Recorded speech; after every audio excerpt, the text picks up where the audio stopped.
This is 40K Today. Or maybe it isn't. Maybe it's the Art of War podcast.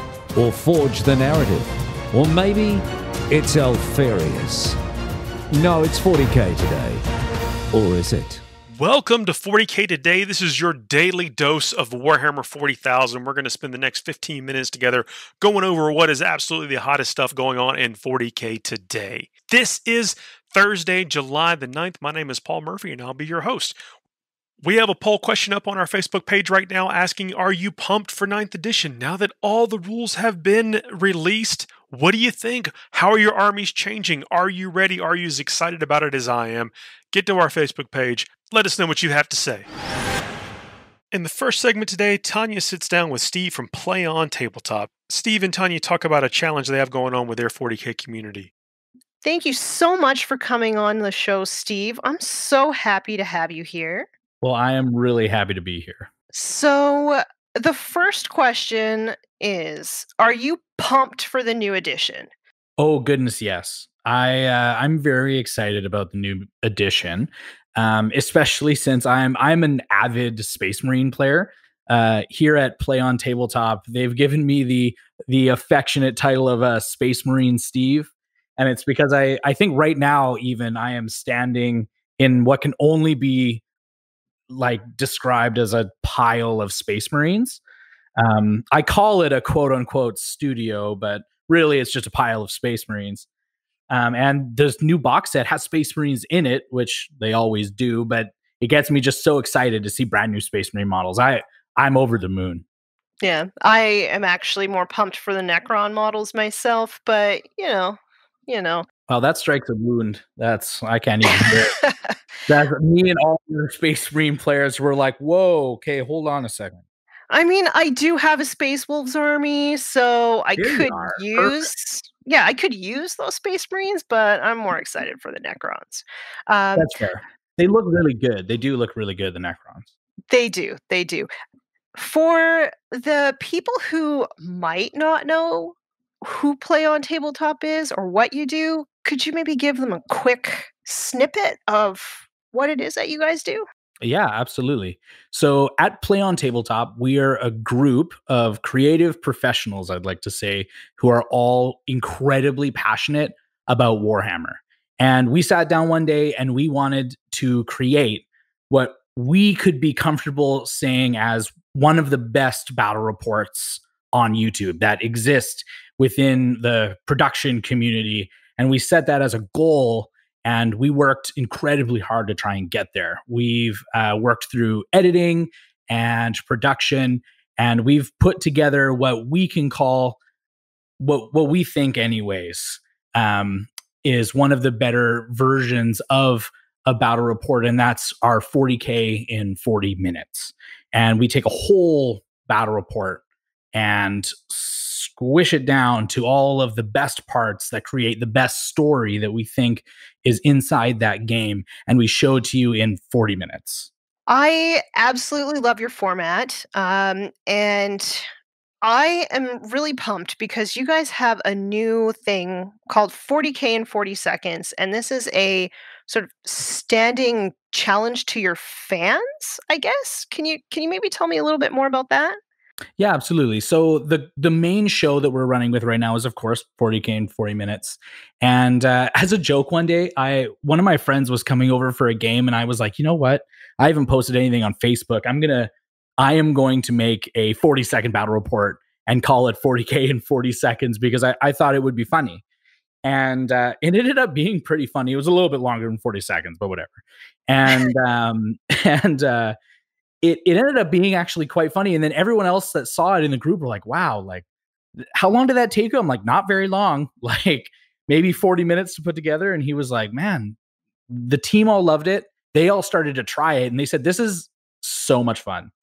And it kind of like, it gave a little bit of life to like game at home. And because right now there's not a lot of events going on. And it was a way for all of us to kind of send goofy videos back and forth. And then we thought, I wonder if we could get our audience to do this with us.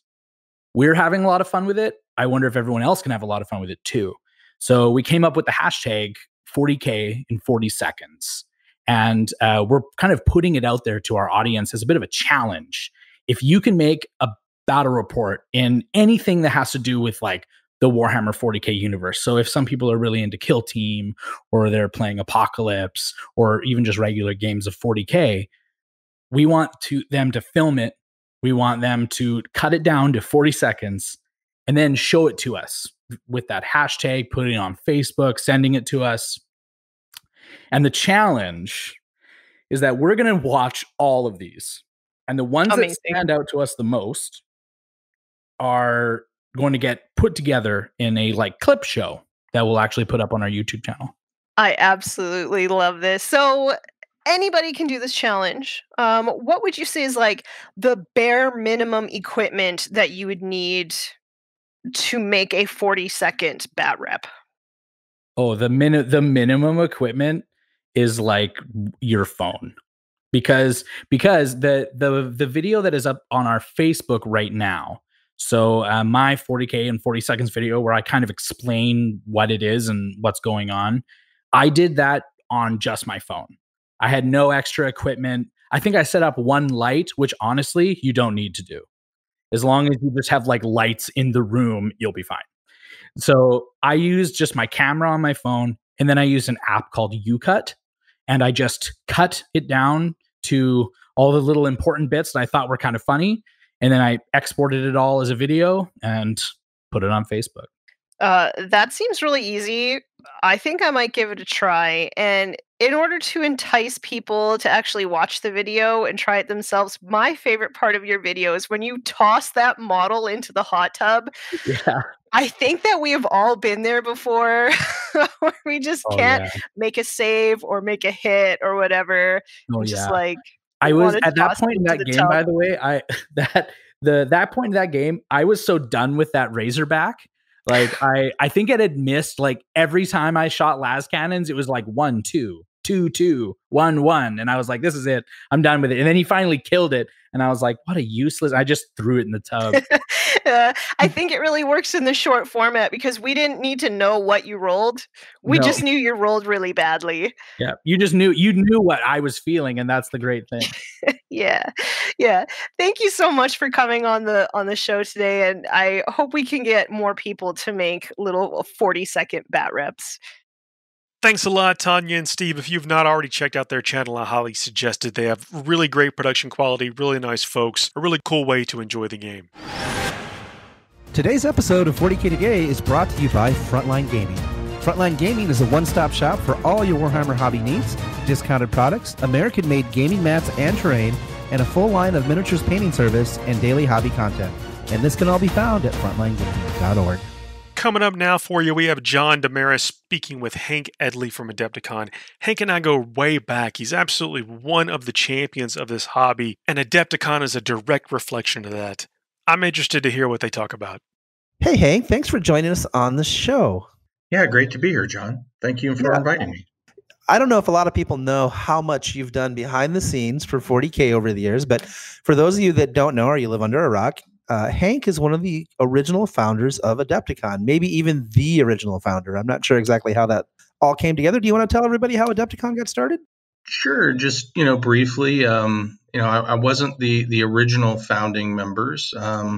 Year one, Matt Weeks and Jeff Chua hosted Adepticon, and I was fortunate enough to attend and liked what I saw. So I immediately, got involved, leading up to and then really into year two, and the rest is kind of history. But we saw a need back then for an event to meet community demand, and we've just been very fortunate over the years that we've had the community support and had met the community demand for the type of events that they've wanted to attend and play in, and we've just been blessed. Yeah, I mean, now Adepticon is really the granddaddy of big 40K events. You guys were pretty much the first on the scene, so I think that's really cool and well deserved. You guys have done a great job over the years making a really fun event. And if you haven't been to Adepticon, listeners, you should definitely get out and just walk around and experience it, because there's cool models everywhere. You always have a fantastic painting competition. lots of competition if that's your thing. But I think one of my favorite things has always been the model display, where everybody brings out their display boards and you can just walk through and look at amazing models. I think that's my favorite part.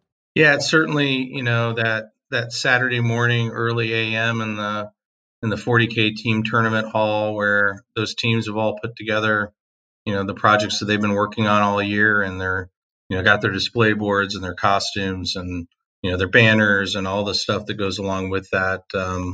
It's an impressive sight for sure. Absolutely, man. So let's talk a little bit about 9th edition. So you're pretty old guard. You have seen editions come and go. What's your feeling about 9th edition? How are you feeling right now about it? Well, I'm extremely excited, honestly. I think, for me, I played a lot of editions of 40K all the way back to Rogue Trader. So that's telling you kind of how old I am. And really, if I think about like when I was, competitive relevant maybe, or, an actual relevant player, would have been really 3rd and 4th edition, going back that far. But that was really the birth time of Adepticon. But, one of the things I think people are going to really enjoy is that really the changes in terrain rules. I think getting back a little bit more abstract with terrain is only going to really improve the play experience, and having terrain that actually matters on the board. That's not simply does it block line of sight or not. Yeah. I think that's going to make for a better overall play experience. And then, they've been able to clean up a number of things that clearly, we thought were a good idea in 8th edition, specifically how command points work and some of the use of stratagems that they've been able to kind of tweak that now going into 9th. And I think overall it's going to be in a really good place. Yeah, and I think just from my point of view, 8th edition was such a huge success, and I think building off of 8th edition, and basically, it kind of looks like they took all the negative play experiences or the gotcha moments or the really terrible things that happened in 8th, and are like, okay, let's just address that stuff, get it out of the game, and then Shangri-La, everybody's happy, right? Yeah, I think that's the approach they've taken. It wasn't a burn it all down and build it back up from the ground up. Let's keep what was good, tweak what they've been able to learn, both not only from the history of 8th edition, but really what they see now with happening in Age of Sigmar. I mean, I think we all see that those two games kind of borrow from each other on what's working, from a genre standpoint. Yeah. And I think it's exciting. I'm looking forward to it. Gonna have to do some stuff with Matt's at Adepticon this year, but it'll be fun. The trials and tribulation of running major events. I bet that could be a whole nother podcast in and of itself. But before we go, let me just ask you one last question. Sure. And that is like, what do you think of the new Crusade system? Being an older gentleman like yourself, I also played in Rogue Trader days. And if Crusade had existed when I started 40K, I think I would have been so geeked up for it. I mean, I think it's fantastic. And look, the more ways that the game can be played and to reach, a broader audience of miniature player or gamer is great. And so the whole Crusade system, I think, I have young sons. My oldest is 17, my youngest is 8. And, that's something that we can probably, do our own little thing here with that. We'll see how it works from a maybe a traveling perspective, but I remember those days, I'm sure you do, of your Necromunda leagues, your club leagues. I mean, the Crusade system just plugs right into that. So yeah, no, it's basically like playing 40K Necromunda. Totally. Yeah. So I think for club play and your friends, why not? And and really the more ways people can enjoy the game, I think the better. I think if you look at the recommended different play style or play sizes now that they have in ninth, I think that's only going to be for the betterment of the game, getting people to be able to play at a smaller point value or a mid tier or a high point. It all is going to work. So we look forward to supporting as many of those formats as we can at Adepticon and letting people kind of play the way they want to play 40K. All right, Hank. I will see you at Adepticon 2021. Thank you for your time, sir. Yep. Thanks, John. It's really cool to hear Hank's thoughts on Adepticon and 9th edition. I look forward to seeing him next year. Holy mackerel, it is time for the model of the day. It's the model of the day, the model of the day, the model of the day. This one's brought to us by Mata Wargame on Instagram. This is an Eldrad. Eldrad may be 10,000 years old, but he is still looking great.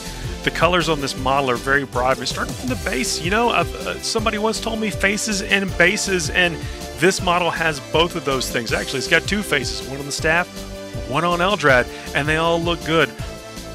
There's a really nice use of color and contrast here. It's really difficult to make, like the black from the robes and the armor look good, but they've really made it stand out and be a focus of this figure, even with the bright colors from the accents and the base. Mata Wargame, thanks for sharing this with us. If you want your model featured on this show, please use the hashtag 40K2Day. We'll spot it. We'll get you featured here. I'm going to enjoy talking about it.